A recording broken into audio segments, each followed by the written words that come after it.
Hey friend, welcome. I'm so excited to have you here listening to another episode of the Pattern Design Circle podcast. Here we talk all about the ins and outs of designing knit and crochet patterns and running a business that makes it all possible. I'm Jessica, your host, knitting pattern designer, design mentor, and the friend in your ear. Can't wait to dive right in. The Pattern Design Circle podcast is sponsored by the Pattern Design Circle, a membership community for knit and crochet pattern designers that are feeling lost, lonely, or frustrated in their business. It connects you with a supportive community that's always eager to answer your questions and help you through the hard times. And there's loads of resources and activities specifically catered to business and designing. Sound like your jam? Check it out at snickerdoodleknits.com/design-circle. That's snickerdoodle, like the cookie, knits, knits.com/design-circle. All right, let's get into it. Hello and welcome back to the Pattern Design Circle podcast. I'm so excited to be here in your ear again, and I have a special guest with me. And we've talked with you before here on the podcast, haven't we? I know I did a guest thing, but I don't know if I've done the pod. Maybe a long time ago. Okay. Well, we have Karel here, Karel Chan of Casey Knitting Co. Um, and Anchored Awakening Coaching. And today we're going to be talking about, I don't know, maybe a little bit more in the weeds of like designing and business in general and the nuances of it. And hmm how things aren't as black and white as maybe we tend to see them as. Yeah, they're not, and they definitely don't have to be, which I think can be liberating. Yes, yes. So, Carol, do you want to share a little bit about who you are? Yeah. I'm a soul just trying to make it in this human life, I guess. Aren't we Um, all? yeah. Yeah, I own I guess it's now like a knitting design and teaching company, Casey Knitting Co. And that's been going on for about 5 years. And I'm also a licensed therapist. Been doing that for about 10 years. And also, I guess kind of a coach. I actually changed the name of my coaching business because Oh, everything is not black and white. So now it's just my name. And it's more of just like coaching in, I like to call it now like personal and mental excellence. And actually, I haven't really been publicizing this, but I'm going to start moving into dating and relationship coaching at some point this year because I found that I just really care about it so much. And I think it's a huge part of personal and mental excellence because when dating and relationships are not going well, we do not feel excellent, you know? And when we're struggling on our own, just internally, it really shows in wherever we are in the relationship cycle, it really shows. And so, but we all want it, we all want love and we all want that companionship and community. So, yeah, that's in a nutshell. Like I have a lot going on and I just really like to be I like to be involved in other people's lives. you like your business to be about other people's Yeah. business. Yeah. Oh, I love that. That's funny because it's like, when you think about people being in each other's business, that's not your personality. Like, Right. I would also add to that you're a very sweet, kind human, and Oh, thank you. I consider you one of my friends. So, the kind of the direction of this conversation is actually a continuation of we were just chatting, and we already had scheduled that you'd be on the podcast, but we didn't really know exactly what we'd be talking about. So, hmm this is kind of a continuation from just our own conversations about business and life, and then sharing it on the podcast for others to hopefully help them. Uh, Yeah. so I guess let's start by talking about things not being black and white. Mm. Actually interesting because although this episode will be not released like right next to the last episode I just finished recording like an hour ago. But we actually talked also about how it can feel like there are like extremes, and you have to fit into one of the extremes as a Mm, business owner or as a designer. And that if you don't fit into this box, that then you're not a designer or you're not, whatever this identity is. But in reality, there is this spectrum. There's a lot of stuff in the middle between kind of the extremes that we see. mhm, So we were talking specifically, you and I, about the spectrum of entrepreneurship and uh, how, like from full time and like hustle culture, there's like this whole one end of the spectrum, and then there's another end of the spectrum that's kind of like dabbling. And sometimes there's a lot of shame put on that end of the spectrum. mhm, Um, mhm, uh, we, I bring this up because it just came up in the last conversation of like, well, if you're not doing all of the things and if your business isn't your whole life, then are you really doing anything? And like a lot of mm. shame around that as well. Um, so yeah, what do you kind of what's been your experience on the spectrum, maybe as a place to start? Mm. I've definitely, well, it's funny because I don't really identify as anything, but I would not identify as an entrepreneur. Like that's not, I don't, but which, I think people who are observing me might really disagree and they might think that it's me being self-deprecating or me being demure, but it's not. I just don't see myself that way. And so the first business I started was my private practice, my therapy private practice. And I really did that because I didn't want to work for anybody. And so it wasn't so much like, oh, I love the idea of growing a business. I love the idea of working for myself. I hate the idea of working for other people. And so I have to do this because I have to make money. And honestly, at this point, I've been self-employed for, almost 10 years. And I would say that if you are going into entrepreneurship because you want to make money, then that's a very different mindset. There's nothing wrong with that, but it's a very different mindset than going into entrepreneurship because you love what you do, Mhm. right? And that there can be crossover. But I have found just in my own experiences now running three businesses, but not an entrepreneur, I'm also meeting a lot of other small business owners or mid-business owners is that depending on like what your kind of primary driver is, your mindset will be different, your engagement will be different. Um, your like what you put into it and what you get out of it will be different. Mhm. So, what I would say to all the listeners out there who are in any stage of entrepreneurship is first figure out what is your driver and don't be ashamed of it, Yes, you yes. know? Because I started my therapy practice because I had to, because I didn't want to work for anyone.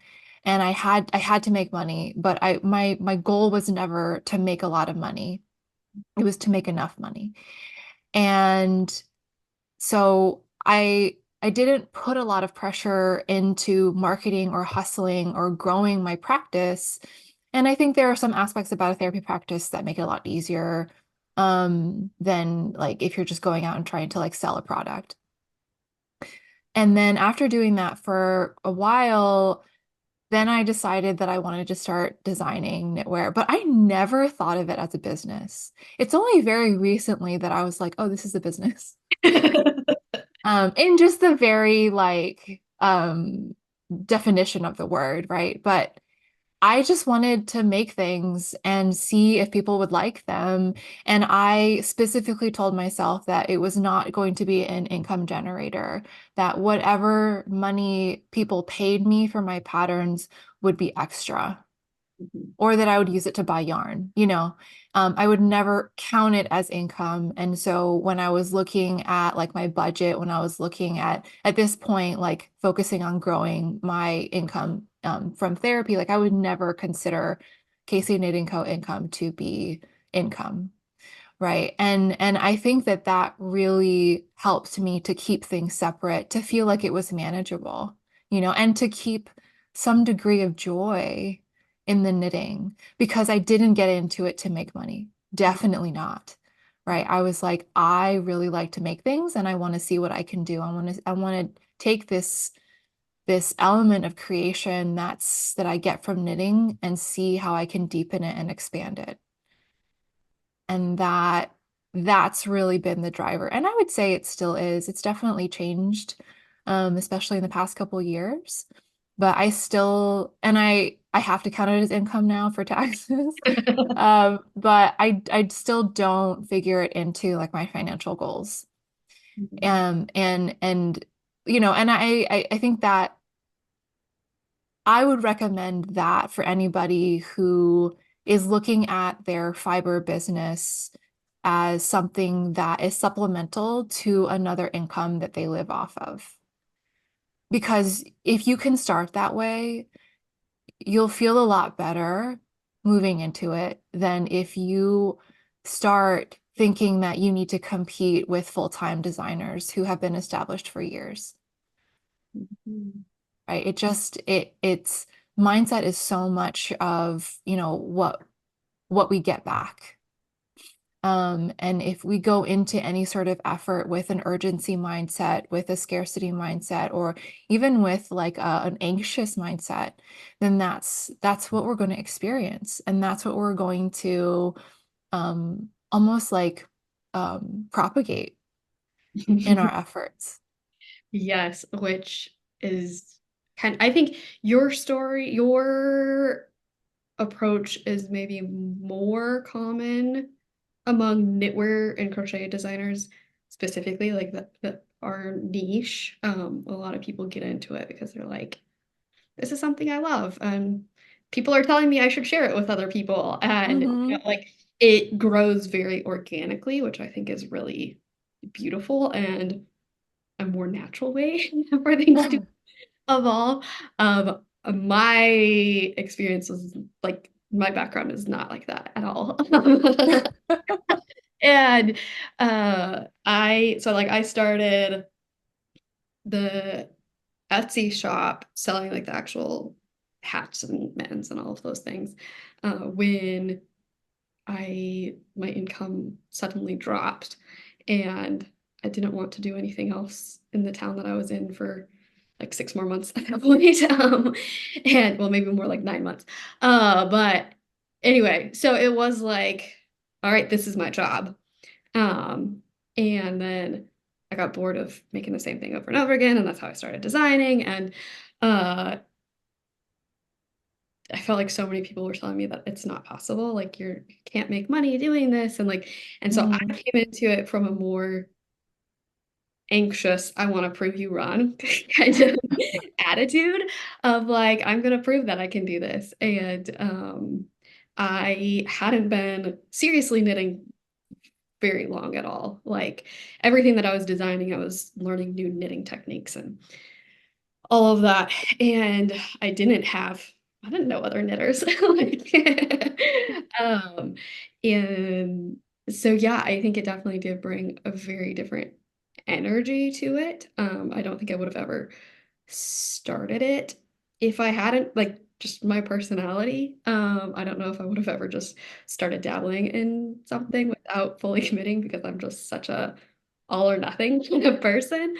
Um, but it very much was a business. Like as you know, as I was setting up the Etsy shop, like I was very engrossed in all of the learning about marketing and business and how to make this profitable and all of the things that a lot of designers aren't. And I think both are helpful. But I do feel like having that, well, then I was learning from a lot of people who were, like just super dedicated, more hustle type people, and that very much fit who I was at that time. Like I was used to working 60 plus hours a week. I was used to in college putting 100 hours into school. Mm. And it's not healthy. But so then I just like put everything, I put those 80 hours instead into my business and, tried to kind of force it in a lot of ways, like just um, make it successful. And Mm. so definitely is a very different energy. And I feel like I've moved more from that end of the spectrum to like, oh wait, like, all right, what does sustainability actually look like? What does passion actually look like? What is actually important here? Because if the main driver had actually been to make lots of money, this wouldn't have been what I would have done. Like Right.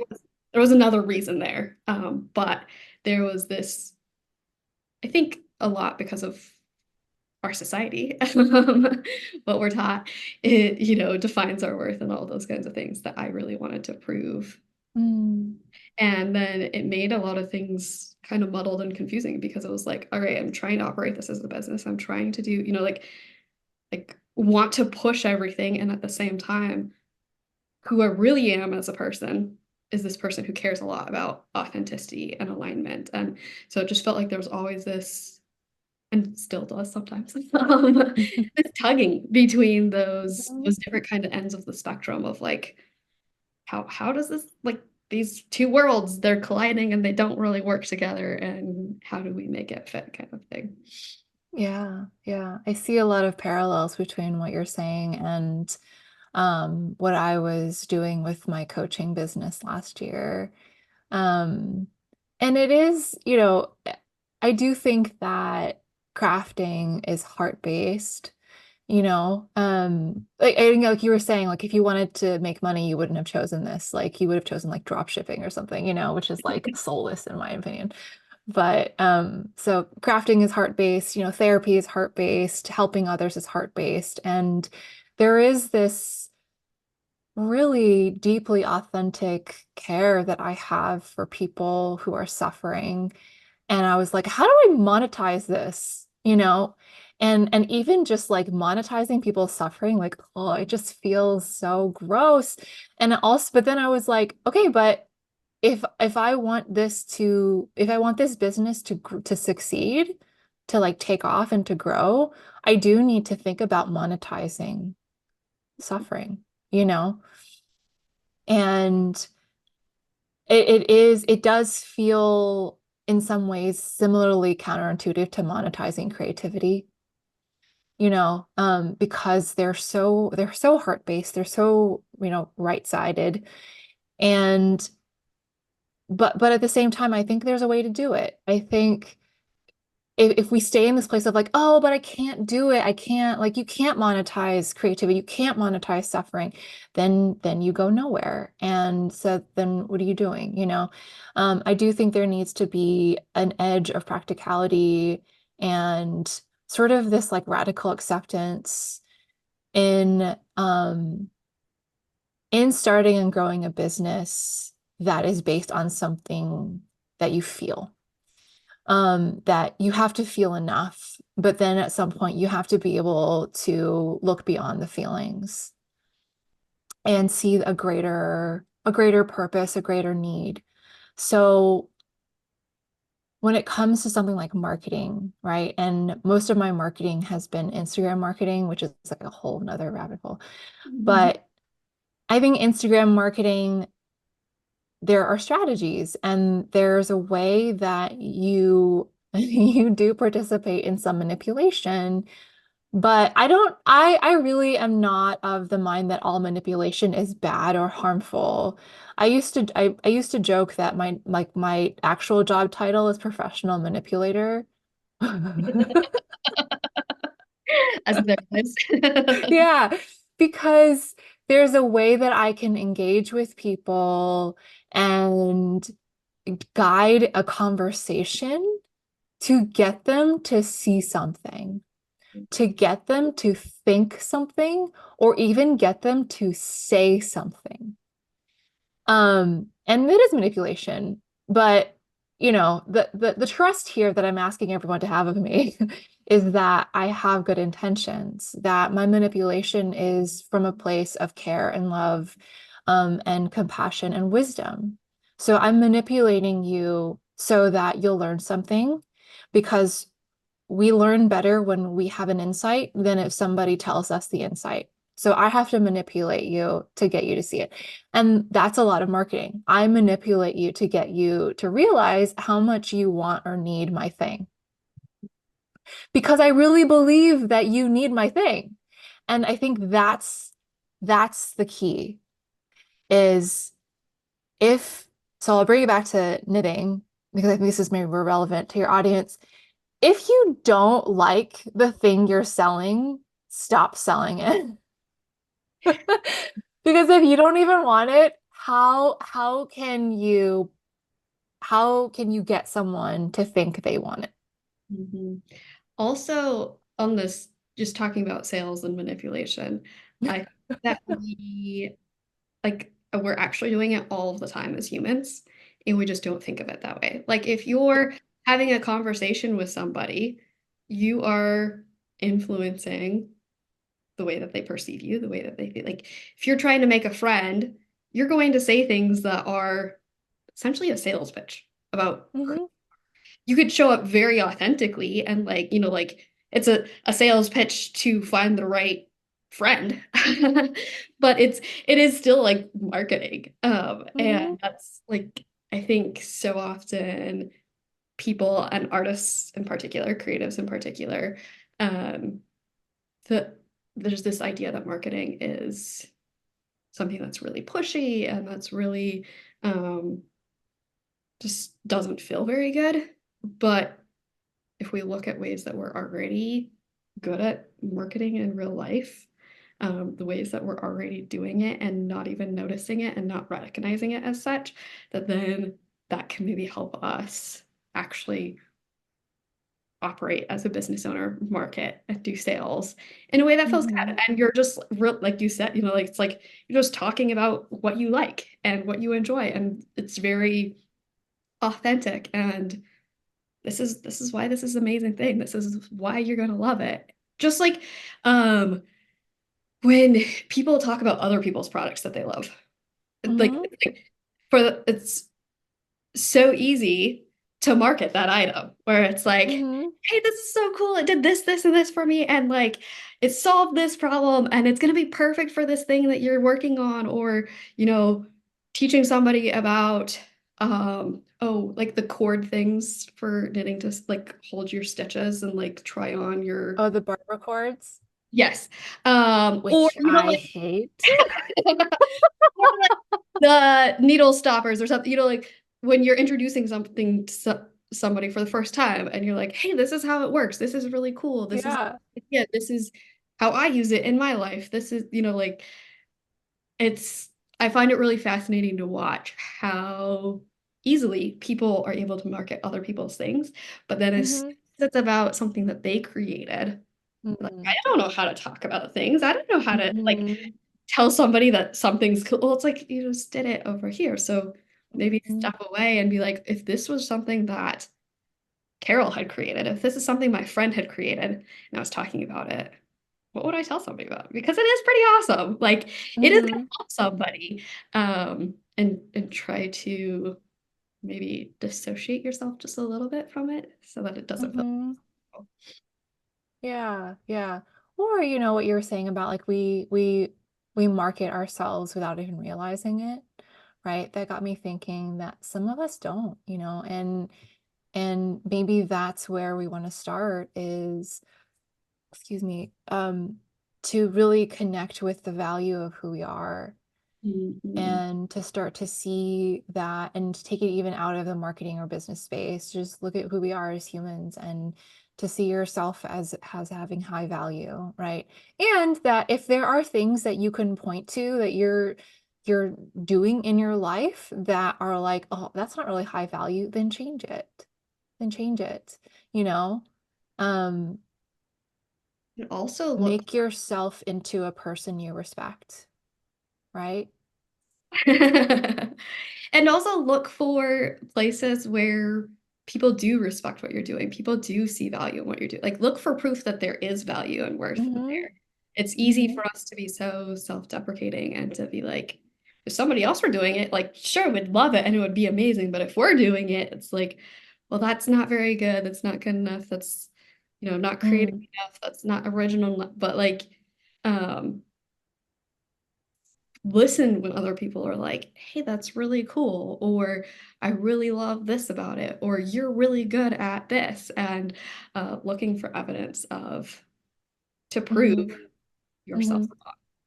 It's maybe like learning how to be very honest, right? And I think that there is this kind of cultural habit tendency to think that honesty and humility are like ways to put yourself down. Like, well, if I'm going to really honest, I'm like a total POS, and I'm like, well, are you? Because if you're not being honest.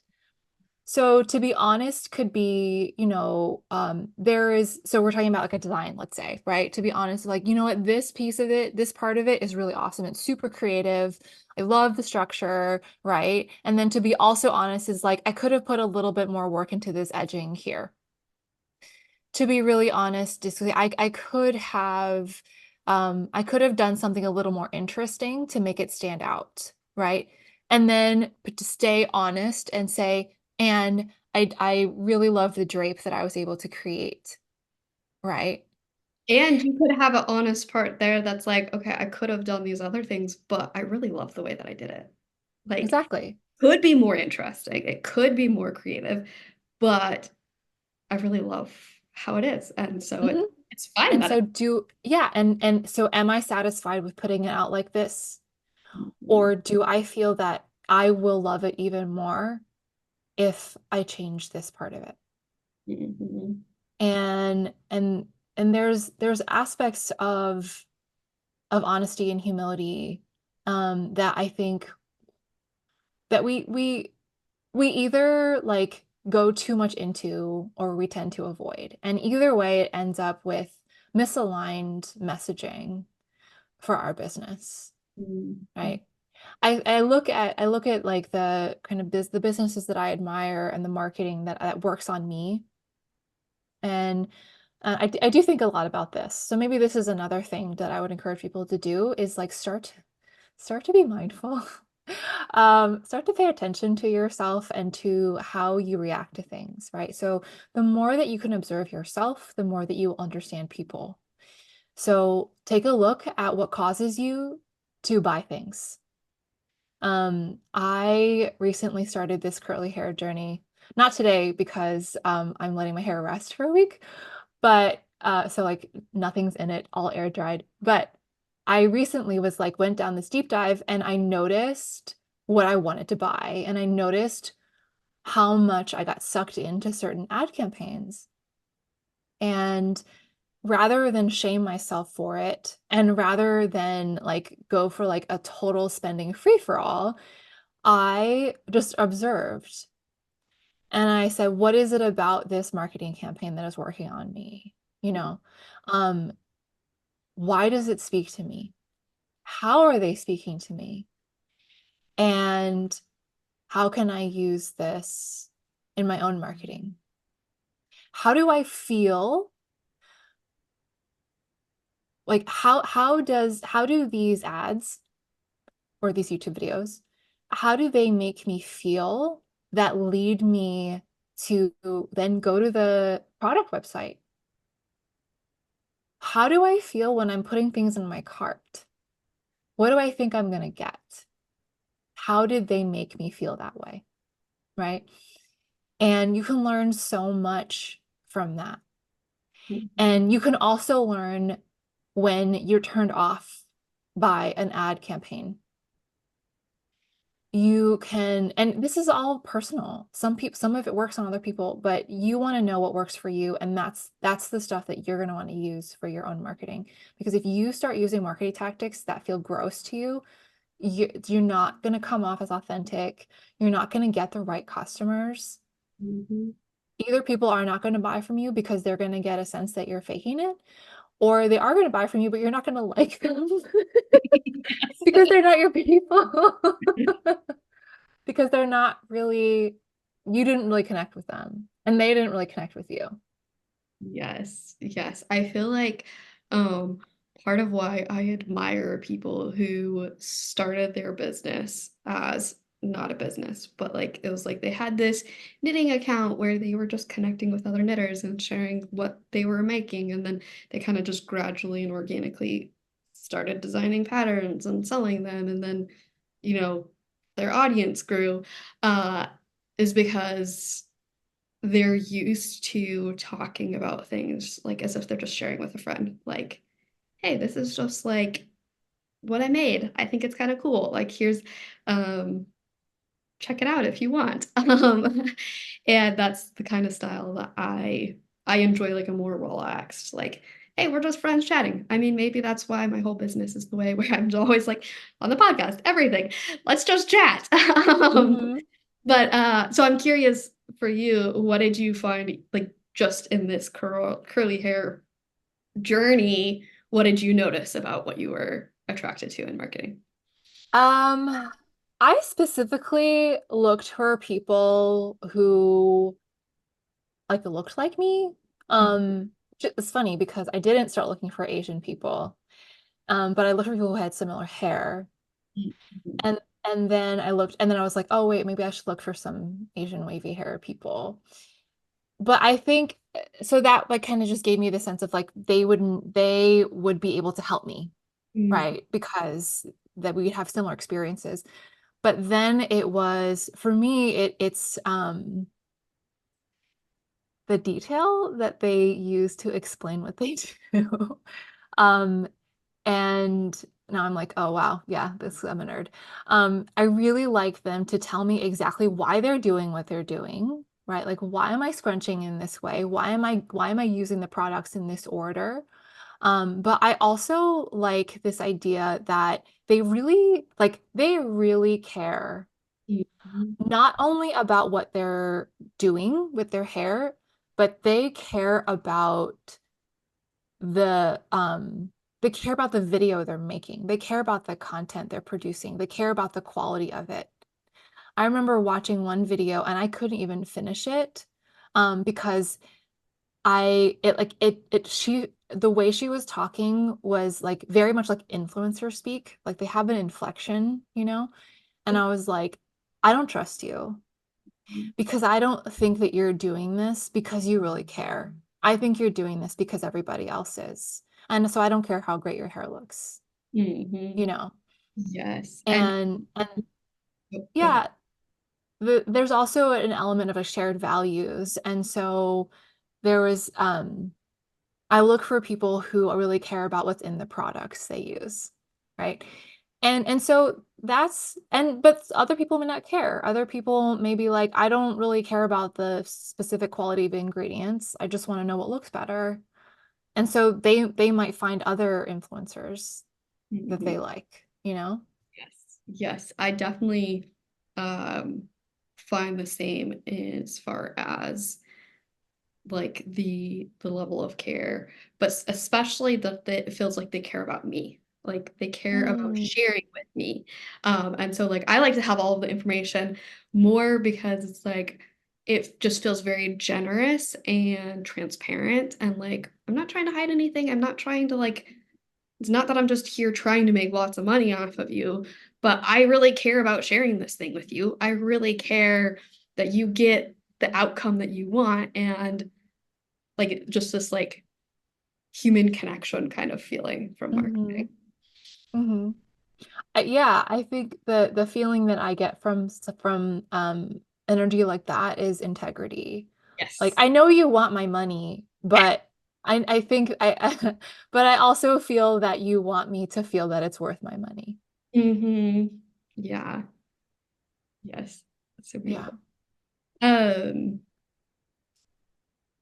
Yeah. So I guess then I mean, if we could tie back to the whole spectrum thing, Sure. marketing is such a thing on a spectrum. And that Yeah. doesn't mean that anything on the spectrum or on either end of the spectrum is bad or wrong. It, I mean, values-based, we could argue that some things we don't agree with. But like you said, like different things resonate with different people. So if you see somebody marketing their knitting patterns or whatever it is they're selling in a certain manner and it doesn't resonate with you, that's fine. If you see somebody marketing their patterns in a certain way and they're really successful, it can be easy to be like, well, if I want that, whatever that success looks like, if I want that, I need to do that. But it doesn't mean that it's actually going to work for you or feel good for you. Mm-hmm. And that, like, I think it would be helpful for us as business owners to allow more space for every journey being different. Like Mm-hmm. everybody's business can look different. Everybody's marketing can look different. Sure, there's a lot of strategies that do work and do help. And once you find something that feels really aligned, yeah, like you don't have to just forego strategy altogether. But really finding a space that aligns with where you are and what your values are and what's important to you rather than trying to fit into the boxes that you see around you. Mm-hmm. Mm-hmm. Yeah, I several things came to mind as you were talking. One is that there are there are many companies out there who have different strategies who are comparably successful, which means that if you see somebody who you uh appears to you to be successful, but they're using a strategy that you don't like, then you don't have to use it because that's not the only way. So keep just keep existing in the space until you find a company whose strategy like feels good, right? And these are usually the companies that you buy from, honestly, because they work on you. And so, you can definitely start to emulate those and you can just leave the others behind. The other thing I wanted to say is that we want to think about it's funny because I'm like, did I follow this advice last year? Maybe. Um, you want to think about marketing not as trying to convince the people right in front of you to like you or give you money. It's more of like you're trying to find the people who are ready to throw money at you. Mhm. Really, and there will be somebody. There's a market for everything as long as you make sure that you're dialed into the things that we already discussed, which is like you care about the thing that you created, you love it, you're proud of it, and that you care about the content you're creating to market it. If you demonstrate these things, it will show, and then there will be a buyer for you. There will be a consumer, there will be a fan for Mhm. you. Mhm. Um, and that I think it's so much more important, especially when we're in the first maybe like 5 years of a business, um, to find the people who are fans rather than to find people who are buyers. Um, because your fans will become buyers when they need something. And your fan is if you are marketing and showing up in a way that's authentic to yourself, your fans are there because they love you. And it creates like just such a beautiful, supportive, positive energy around you in your business that makes it more enjoyable to show up, even if you weren't making the sales. Like, Mhm. um, and they're excited to talk about you. They're excited to share about you with your friends. It just creates a more enjoyable environment to be Mhm. operating in general as Mhm. well. Um, and then when you were talking about, uh, like there's so many people doing different things that are comparably successful. Um, I think it's really helpful for us to, like, it can be easy to have our eyes focused in like a very small circle and feel like these are our options or they like we're just surrounded with these people and so this is what we see. But if we're willing to step out and see more people, whether that's outside of just the circle of people that we're following on social media, or that's the circle of the fiber industry, or like I find a lot of inspiration and motivation from creative industry in general. So YouTube creators or painters or so many things that aren't knit and crochet, Mm-hmm. seeing like ways that different creatives are showing up authentically in a way that works and like that maybe we aren't seeing that kind of strategy or I'm not seeing that kind of strategy in our industry with people that I'm surrounded with, but that doesn't mean that I can't do it too. Mm-hmm. Mm-hmm. Yeah. Um, there was something else that you had said that had thought of, but I don't remember what it was. So, um, okay, so the other thing that we had talked about discussing on this episode is now how consumerism and capitalism tie into all of these conversations. Mm-hmm.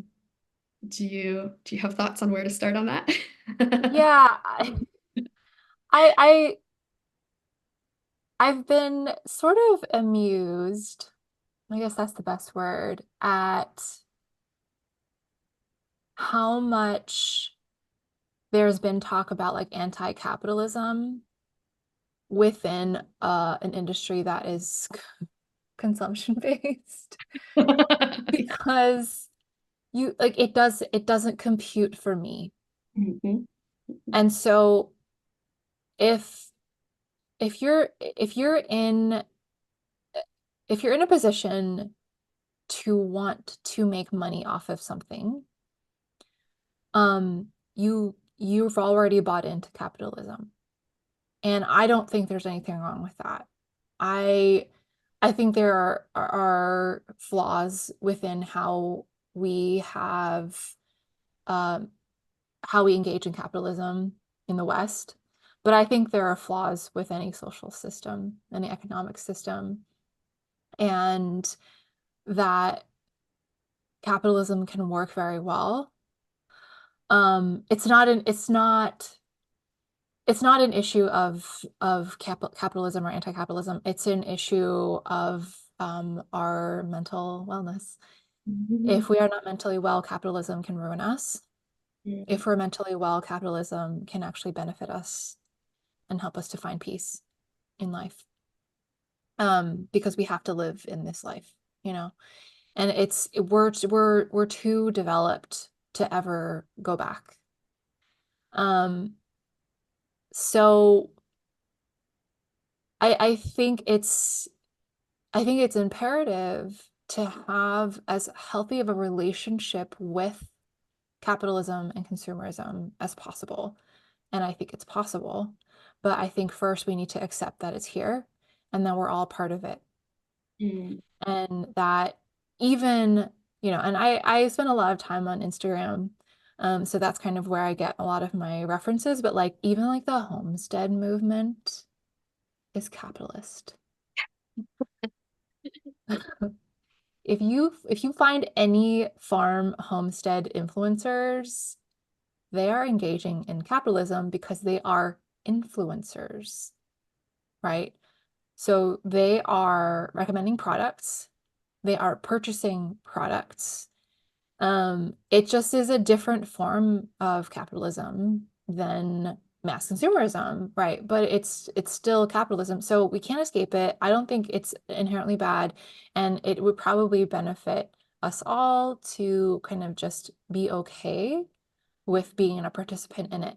And then we can spend energy really knowing how to be a responsible participant in it. Mm. And this means understanding how to have a healthy relationship with consumerism because we do consume things. I think it's very, very hard to escape that, you know, because we're humans and we have minds that respond to things. And unless you're going to go be a monk on a mountain, you're going to live in a consumerist world. It's greater than you. So it's better to just understand what your relationship with it is. Um, and I guess how that kind of figures into businesses is like first like figure out like what are your goals? And if your goals are to, make six figures, that's fine. That's completely fine. Um, but you might want to figure out like why. Why is that number important to me? And again, there's no wrong answer, right? Mostly. More morally there might be, but I trust that everyone listening is pretty moral. So there's no wrong answer. So just be okay with what your reason is, but you have to know your reason. Because that keeps you grounded, that keeps you focused, and that keeps you informed. So then have sort of more of you have more of a guiding post as you think about your business. If your intention is just to make a couple $1,000s a month, that's also fine, right? Um, but then you can rest in that, right? And that you can notice when any sort of like capitalist messaging or any sort of consumerist messaging that you're encountering either out in the world or on Instagram, social media, when you notice that that is changing what you're aiming for, where you're like, oh, but really, maybe I should be aiming for more. Why? Ask yourself why, right? Is that a decision that is coming from within, or is that a decision that's coming from some sort of social pressure or some sort of comparison?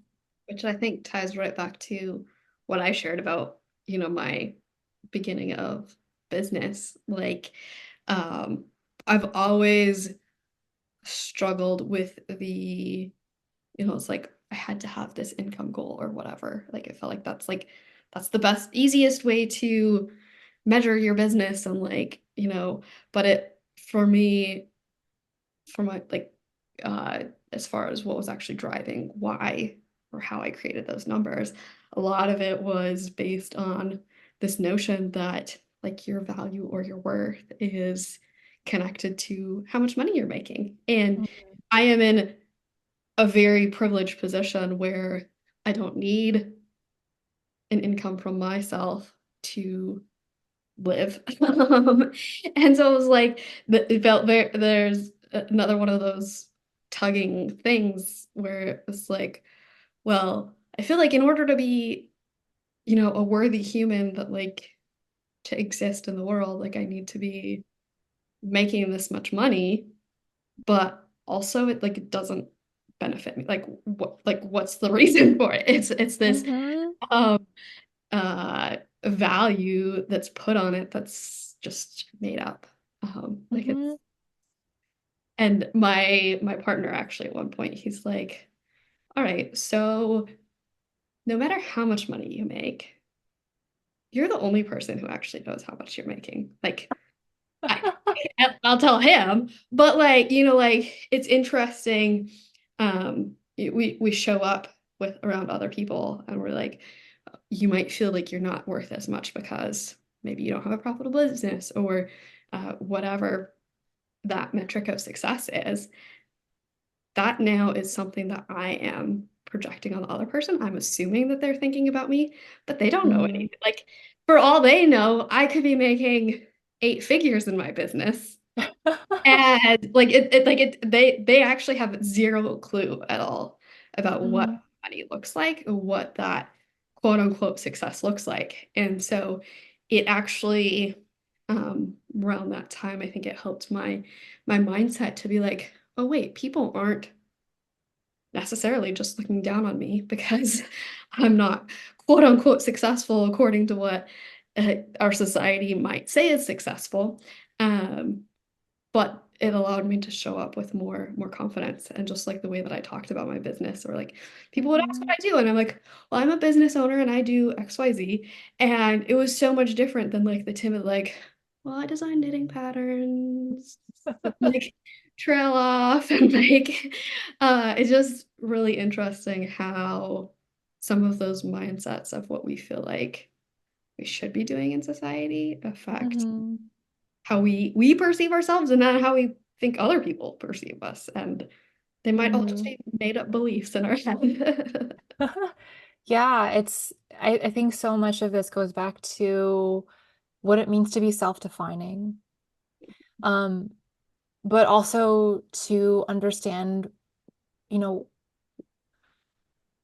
what we're given and not given, and so we did talk about this in our last conversation, but like I am my sole provider.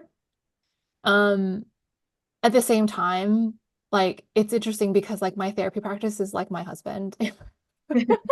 Because it pays the bills. And so, then on anything else that I do with the knitting is like my like supplemental, like my passion project, and so there is this sense of like I'm not trying to make my knitting business my primary income. And that I would think that if I were in a position where I did not have the therapy income or for whatever reason I couldn't do it, my solution would not be to grow the knitting business because I don't think that it's a very viable source of primary income. And I think honestly, I think that like it's probably helpful for us to be realistic about that as an industry, that knitting designers, there are probably a few that do it. I don't know how they do it. I think everyone knows who we're talking about, and we don't know how they do it. But to aspire to do that, I think is a very difficult road, especially now with how saturated the market is, and at that with the advent of social media, consumerism and capitalism is at an all-time high. So and so my brother is a men's lifestyle influencer on Instagram. And I don't know how much he makes, but his income is not the primary income of his family, which I think is what sort of allows him to do it, but also I think is a huge point of like frustration for him because he knows that he could not support his family if he needed to. And there are lots of other factors there. But I see how hard he works. He is not a slacker, right? And so he puts so much into it. He's also a full-time stay-at-home dad. So he puts as much as he can into it, and still it's a struggle.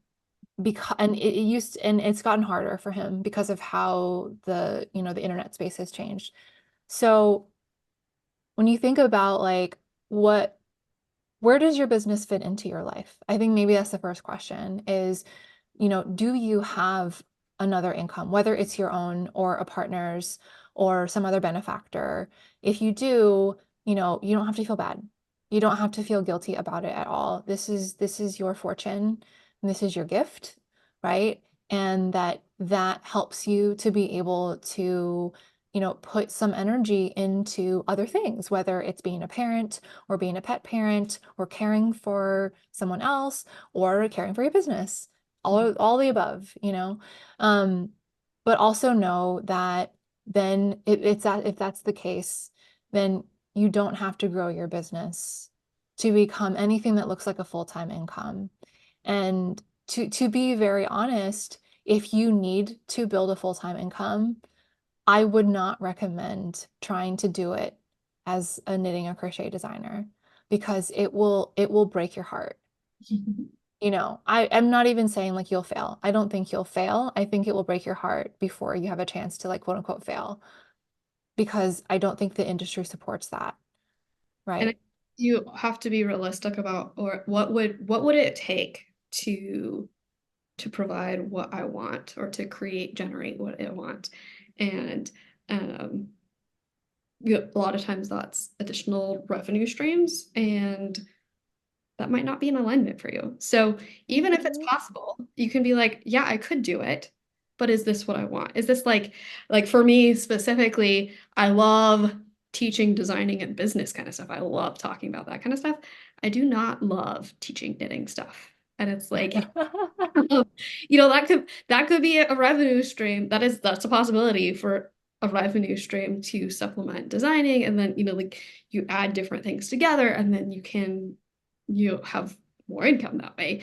But knowing your bounds of what actually am I willing to do, Mm-hmm. and what am I not willing to do? What am I willing to sacrifice, and what am I not willing to sacrifice? Mm-hmm. And for a lot of people, that looks like, even especially like stay-at-home parents. Am I willing to sacrifice this time with my kids? Am I willing to sacrifice my presence? Even like presence with friends and relationships outside of your core family that you live with. I know that's something when I was spending so much time in my business that I felt was lacking so much was relationships and friendships. Mm-hmm. And I was like, I can't, like, life just doesn't feel fulfilling when it's like all this one thing. Mm-hmm. Have space for this. And so I see it a lot when people have a full-time job outside of pattern designing, and then they're trying to make something specific out of their designing. But it is a matter of choosing what am I sacrificing and what am I not? Like, what am I willing to say no to? And what am I not? And Mm-hmm. uh, I think that can really defining those things can help us be more realistic about what maybe is possible under our own terms. Like, Mm-hmm. you can look at other people and be like, it's possible to do this thing, but a lot of those people might be doing things that you're not willing to do. Right. That Yeah. will get to you. Yeah. And I think it's that also kind of relates to this question of like what's worth your time, you know? And energy. And right, right. And that, I do think there is an aspect of like I in the past few years have definitely moved more toward like I'm trying to hit higher financial goals right now. And it's because my values before were very present focused. And then I was like, oh yeah, I have a future that I need to prepare for, and I haven't done a very good job. So, I'm really doing this for future me, and really to take care of things that I hadn't really had the bandwidth to take care of before, and my partner has been a huge help in that, where he's like, you really like got to start thinking about this stuff. And I was like, what stuff? I don't know what you're talking about. Happy. So I don't know what your problem is. right. Like, what do you mean? Like, I'll always just be doing the same thing I'm doing. I'm never gonna get old. Um, but that you also want to think about like in specifically in terms of income. What is worth your time? What is and what I've asked myself is what is my time worth, right? And so as a therapist, I bill $180 an hour. We could say that's what my time is worth. As a knitter, what do I bill per hour, right? As a knitting designer, right? And so I don't even know how to do the math, but I think all of the designers out there know that we do not bill very much per hour, unfortunately. So what when I think about my goals, when I think about what I need to do to care for my life, when I have a day, let's just say any random day, how much money is this day worth to me, right? But of course, I also want to think about like the other like ways of balancing out my life, like what you were saying, like what is my energy worth, right? Like what am I sacrificing to focus on income generation, right? And so there's been this figuring out of this balance of like, okay, when is it worthy for me to rest? When is it worthy for me to play? When is it worthy for me to essentially spend a lot of like literally monetarily free time working, right, on knitting stuff? And when is it worthy for me to schedule clients? And that I need to think about all these things in this kind of larger like pie chart of importance, and that they all need to have a slice. Mhm. But that I would say that what allows this pie chart to have true sense of balance is, again, a sense of mental wellness. So mental wellness is number one.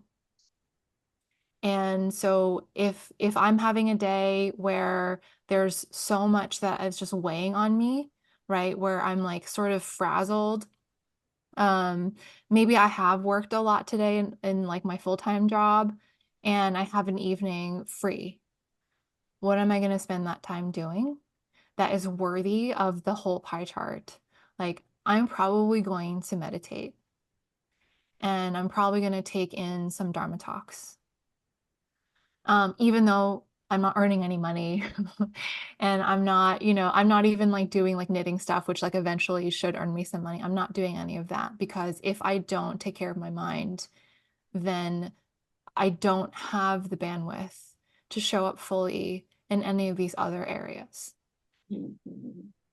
And then, I mean, it brings us back full circle to what you shared about what are you actually bringing? What's the energy? What's the mindset that you're pouring Mhm. into your designing and your business? And then that's often what we receive from it as well. Yeah. So one more thing I want to ask because we just on consumerism or discuss maybe uh, it feels like there can be a I don't know for me again this like tugging back and forth of all right I don't want to encourage people to purchase things that they don't need that they're not going to use that aren't going to bring them joy and at the same time we do live in a society where we need money in order to pay our bills as a designer, as a business owner, as a human, to even, to contribute to charities and different things like that. Like money is a very powerful tool uh, that we need in order to survive. And so uh, like this push and pull of, well, I want to encourage people to slow down and be extremely intentional and, not get sucked up into scarcity mindset and things like that. And at the same time, as a business owner, making money. Uh, do you have thoughts on that? Yeah. Oh, so many thoughts. The first I have is that you wanna be okay with spending money. Like, it's funny because I've been on this, so I've been on this like financial goal journey, but also this like budgeting journey and like really being mindful of changing my spending habits. And it's I like need to have a tooth pulled, and I was like, but that's $200. So I'm not gonna do it. And it's like, this is $200 that is well spent. Right? And like or like, oh, I'll go to the grocery store and I'm like, I'm not gonna buy as much food. And I'm like, you need to eat. You know, like, stop buying yarn, right? You can buy organic food if you don't buy yarn you don't need right now. And notice I said right now. You can buy yarn, but we all have a stash problem, I know. But so it's okay to spend money. It's more of like understanding like what you're spending money on. Um, but So that's number one. The other is that then that's the mindset that you'll have when you are creating products or offerings that you're selling to people is you really want to be appealing to the people who actually do want or need your thing. And so it's hard, it's hard to know because at, there at any given time, there's going to be a whole bunch of knitters who want to buy a sweater pattern for whatever reason, right? I'm not going to tell you what their reason should be. I could, but I won't. At any given time, there's going to be knitters who want to buy a sweater pattern. Now, you want them to buy your sweater pattern. Of course you do, because it's your sweater pattern, because you love it, you think it's awesome and unique, and because it puts money in your pocket. So then how do you appeal to those people? It's not about saying you're trying to convince a bunch of people that they need to buy a sweater pattern. You're trying to find the people who already want to buy a sweater pattern, right? And this was kind of what I was this is kind of what I was like struggling with last year with the coaching is that I started to feel like, and this is also like just like getting all the content on Instagram from like my competition, which is like I feel like you're trying to convince me that I'm broken and therefore I need to buy your program.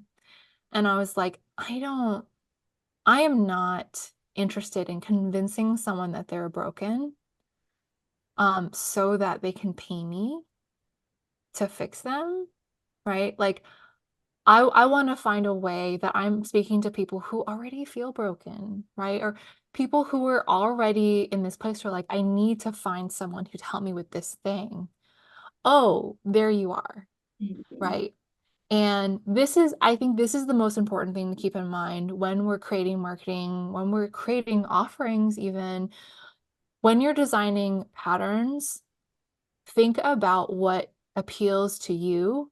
You can think about trends. I don't think there's anything wrong with that. But think about trends that you like. Yes. Don't don't just design something because everyone else is. Only do it if you like it. If you find that you're already starting to wear that trend or buy patterns of that trend, but really connect with what you are creating and then find a way to talk about that thing, to highlight that thing. Um, so that the people who are looking for that are going to notice you.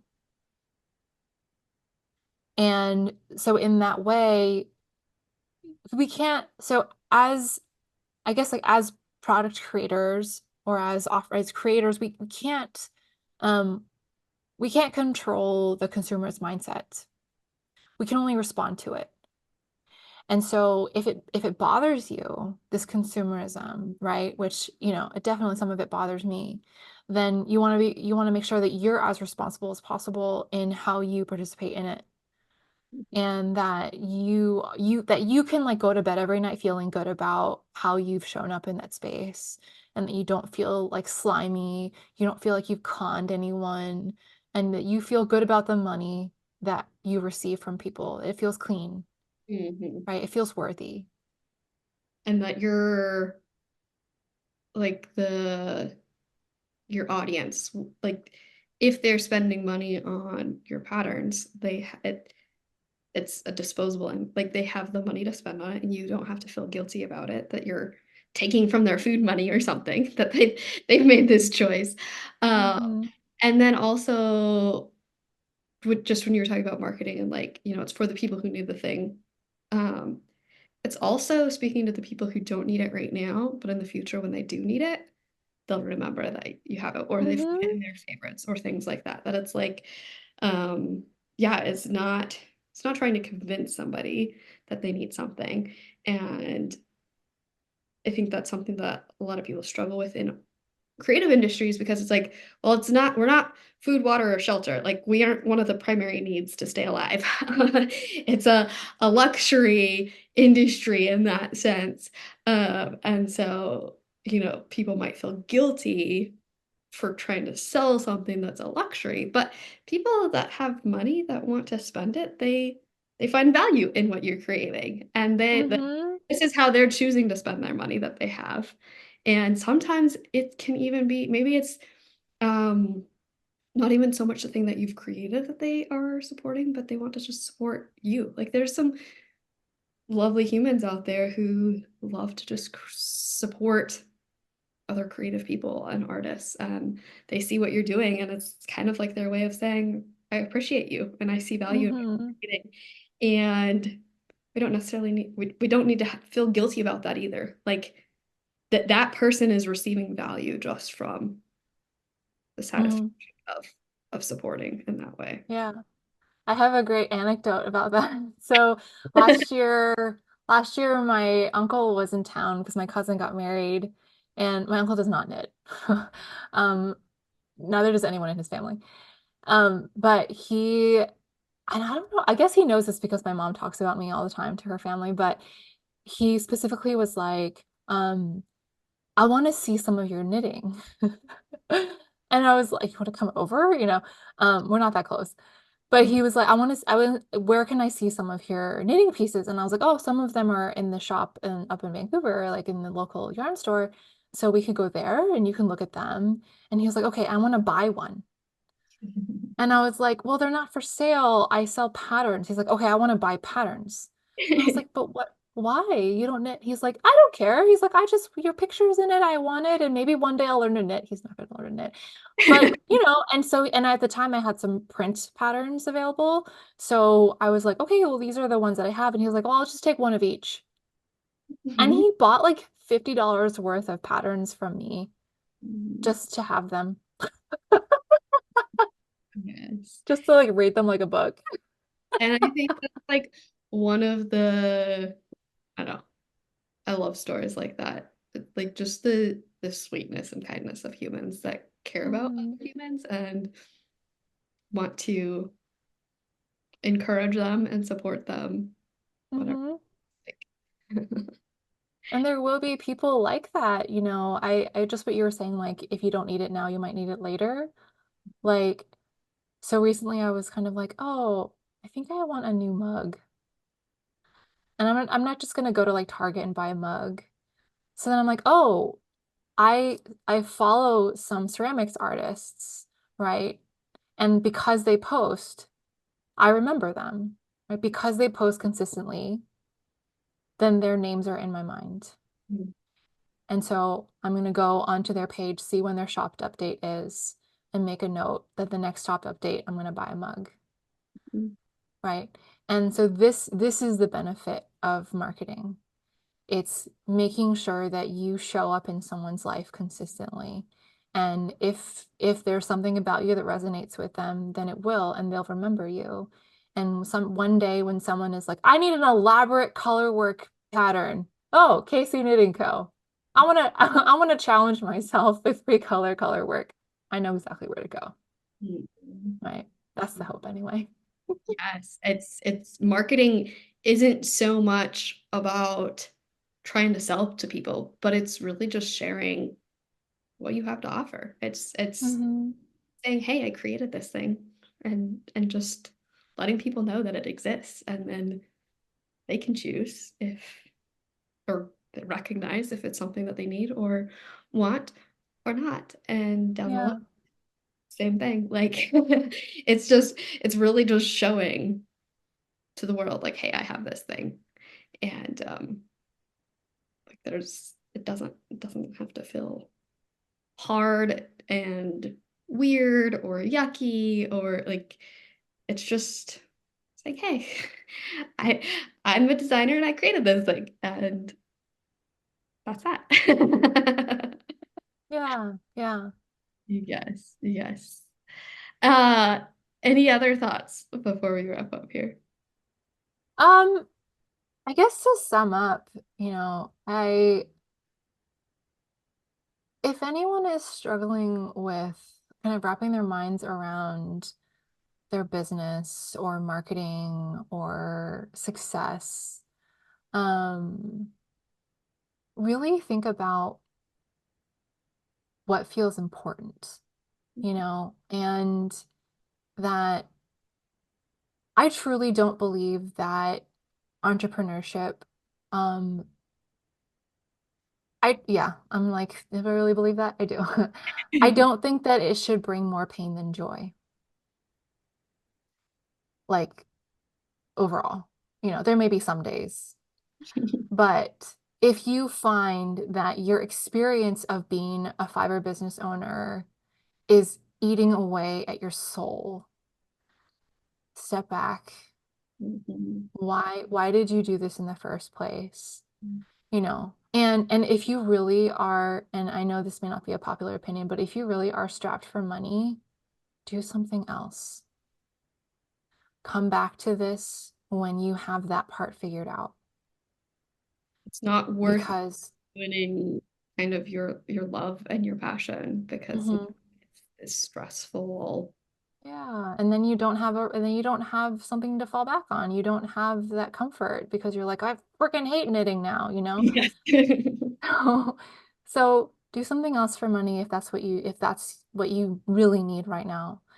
If you look back and you're like, wait a second, okay, like my job pays me fine, or my partner or my family is helping me out and I'm fine. Don't feel guilty, okay? We exist to help each other. And then see if that can shift what's driving your business. That's number one. The other is, I'm giggling because, like, of course I'm going to say this, love yourself. If you're having trouble seeing yourself the way that you want your customers and your fans to see you, you need to take care of that first. You need to think that you're the shit. And you don't have to think that you're the shit in everything, but like at least in what you're doing. Like you need to be impressed with yourself. And if you're not, work on that by either changing your mindset or changing your process so that you can feel impressed with yourself. And it's 100% okay, and I would say recommended, that you feel impressed with yourself. There's nothing wrong with that. Because if you don't, it shows, and people aren't gonna, not that they're not gonna be impressed with you, but they're not gonna feel like they need to be, or they're not gonna feel like they should be, right? That it's gonna be like, oh, well, okay, I don't know. I struggle with the idea that anyone would rely on their customers to lift them up. You can let them lift you up, but you shouldn't rely on them too, because that's a lot of pressure to put on them, and you're already asking them for their money. But this all comes back to, like you said, mental wellness is the most important, Yeah. priority. That feeling good about yourself and what you're creating, going to affect every part of your business, but also your life, of how you're feeling. So I love that. Thank you so much for joining us here on the podcast. Of course. A joy to talk with you every chance I get. You know, I love where our conversations go. They always just bring out so much enthusiasm and so much insight. And that honesty that we were talking about, like just like really getting like, I don't know, to the root of some of the stuff. Not surface level. Alrighty, well, thank you so much. Of course. Wow, thanks so much for listening to this episode. If you found it valuable, please share the podcast with a designer friend. And if you have a minute, leave a review. It's so helpful for me and means the world to me. Chat soon.